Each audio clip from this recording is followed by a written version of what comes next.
It's been a few weeks since the launch of Wuthering Waves, and while everyone's talking about the best ways to power up your account, the best echoes, the best builds, the best playstyles, I thought it would be fun to talk about the most interesting and strangest echoes that have been in the game since it launched. And today we'll be talking about one-cost echoes. We're going to be talking about their active skills and to see if they're any good when placed in that active slot.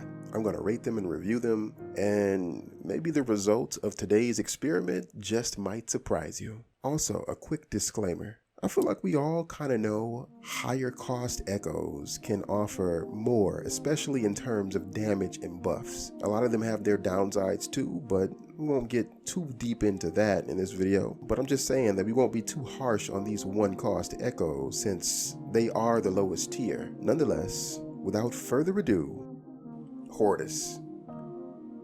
These turtle-like things can be found anywhere there's water in the game. They're easy to spot, and their description is pretty straightforward. Transform into Hortus and slowly regain HP. Embracing change. That's exactly what it does, with a bit of flair, I might add, and it's pretty groovy. This thing passes the vibe check for sure. Unfortunately, oh my God, bro. Hell no, man. It heals a bit too slow for me. Can I get more than 6 HP? For memeability's sake, this is a 9. But functionally, I gotta give this a 3 out of 10. Diamond Claw. You know what? I'm gonna go ahead and lump in Fusion Warrior 2 because they're so similar. Even from the description, it basically says they both counterattack. Well, okay. On the surface, these two sound like they could provide a great benefit. However, in practice, they both fall short. The benefit seems to be almost the same as just parrying by yourself.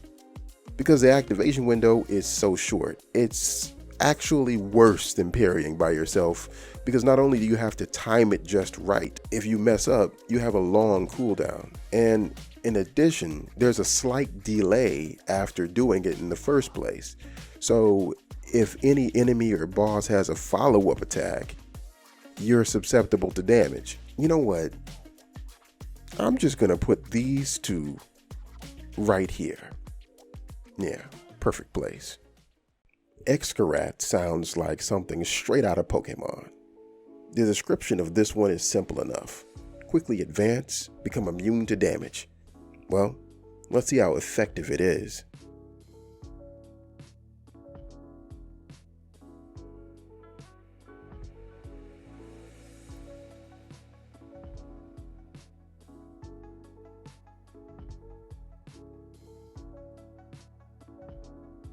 It does exactly what it says and offers a large enough window to actually be able to avoid damage, and you can escape a potential fatal attack. You know how when you're fighting the Memphis clones and they do the laser attack simultaneously?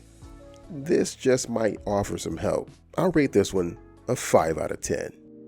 The Traffic Illuminator. This one definitely might be the strangest looking echo. The description says that it's a tacit discord, fused with a signal light that punishes people who don't follow road rules.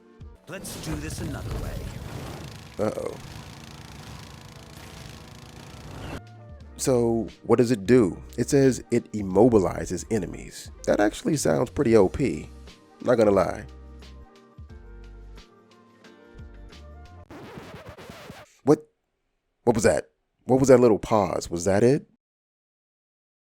What the condensed version of the skill page doesn't tell you is that the immobilization only lasts for 1 second. That doesn't even seem like 1 second. Bruh, 1 out of 10. Garbage. We're dropping this off in the highest trash can in the land. Fission June Rock. The description says, summon a Fission June Rock for healing. If not in combat, it picks up minerals or plants nearby for you. Okay, so right off the bat, it sounds pretty trash. Like, why would you even need something that can collect ore or flowers for you? Unless, like, it can collect them in bulk, or maybe you could drop it off and do other stuff, and then it collects it for you. Doesn't do that at all. It does collect the stuff, but like, you have to stand there and watch it. Like, what's the point? What's the point of it? It's not looking good for this little guy. Let's go ahead and check out the healing portion of its kit. Actually, that's pretty cool. Lend me your power. Wait, what? It can parry? 10 out of 10, easy. Well, the collection part of its kit and the long cooldown will take it down a notch, so 9 out of 10. Bonus Echo. Cruise Wing. I thought I knew. I thought I was sure of everything until I just decided to take a look at one more healing echo. This little guy is hands down the best echo in the game right now. The description says that it heals the active character after some testing.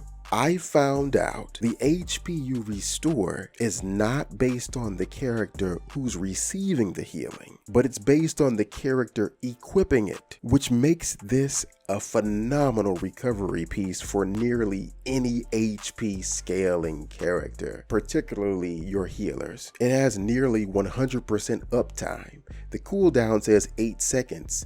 But the effective cooldown is even less. It's like 3 seconds because while you use it, it's still cooling down. With nearly 100% uptime, I think we might have found a future-proof unit here. This is easily a 10 out of 10. Okay, so picture this. You're in the Tower of Adversity. You don't have multiple healers. Choose 3 DPS units. Equip this in the active slot, and you effectively have a healer even when you don't have a healer. This is why it's the best. You know what? These don't even need to be graded on a curve, because some of these are actually really good. I don't always do the transformation for the 4-cost echo, because they can leave you susceptible to damage sometimes, which in this game can mean potential instant death. So some of these just might end up having a prolonged stay in my active slots. Anyways, I thought this might be a fun experiment. Let me know if there's something I missed or one you think that should have been on the list in the comments below. And if you have any other unique ways you like to use these, let me know that too. Also, if you found this video to be entertaining, smash that like button. Nonetheless, that is all for today. Peace.